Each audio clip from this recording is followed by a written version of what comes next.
আসসালামু আলাইকুম রাহমাতুল্লাহি ওয়া বারাকাতুহু।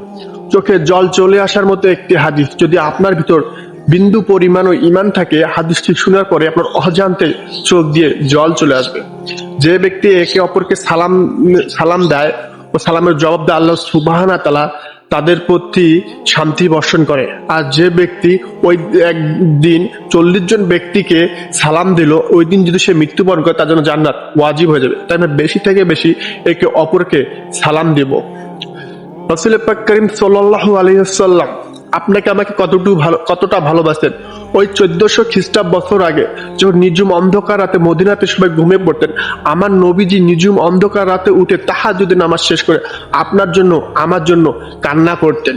ওই কিয়ামতের মাঠে যখন আমার মা আমাকে চিনবে না, আমার বাবা আমাকে চিনবে না, আমি আমার স্ত্রী সন্তানকে চিনবো না, হযরত আদম আলাইহিস সালাম, ঈসা আলাইহিস সালাম, ইয়াকুব নবী, ইউসুফ নবী, সবাই বলবে ইয়া নফসি ইয়া নফসি। আপনার নবী, আমার নবী বলবে ইয়া উম্মতি ইয়া উম্মতি, আমার গুনাহগার উম্মতের কি হবে? ওই দিন আল্লাহ সুবহানাহু ওয়া তাআলা ফেরেশতাদেরকে ডেকে বলবেন, আমার বন্ধু মুস্তাফা অর্থাৎ রাসূল পাক সাল্লাল্লাহু আলাইহি ওয়াসাল্লাম বিশাল সিংহাসন নিয়ে আসবেন। আর আমার আল্লাহ তাআলা আমার প্রিয় নবীকে ডেকে বলবেন, হে আমার বন্ধু, আপনি সেজদা থেকে উঠুন, কান্না বন্ধ করুন। আমি আপনার দুনিয়ার বুকে আমি আপনার চোখে জল দেখতে পারতাম না, ওই হাসরের মাঠে আমি আপনার চোখে জল দেখতে পারবো না। আপনি সেজদা থেকে উঠুন, সিংহাসনে বসুন। আমার নবীজি সেজদা থেকে উঠবে, সিংহাসনের পাশে দাঁড়িয়ে সিংহাসনে হাত রেখে থাকবে, কিন্তু বসবেন না। আমার আল্লাহ সুবহানাহু ওয়া তাআলা বলবেন, হে আমার বন্ধু, আপনি সিংহাসনে বসতেছেন না কেন? আমার নবীজি বলবেন, হে আমার আল্লাহ, আমি যদি এখন সিংহাসনে বসে যাই, আমার এই গুনাহগার উম্মতের জন্য কে ছুটোছুটি করবে? সুবহানাল্লাহ। সেই নবীর উম্মত আমরা হতে পেরেছি, কতটাই না সৌভাগ্যবান।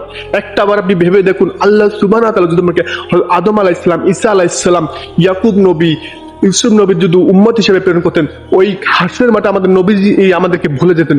অথচ আল্লাহ সুবহানাহু ওয়া তাআলা আমাদেরকে না চাইতে সবচেয়ে বড় নিয়ামত রাসূল পাক করিম সাল্লাল্লাহু আলাইহি ওয়াসাল্লামের উম্মত হিসেবে প্রেরণ করেছেন। কতটাই না আমরা সৌভাগ্যবান।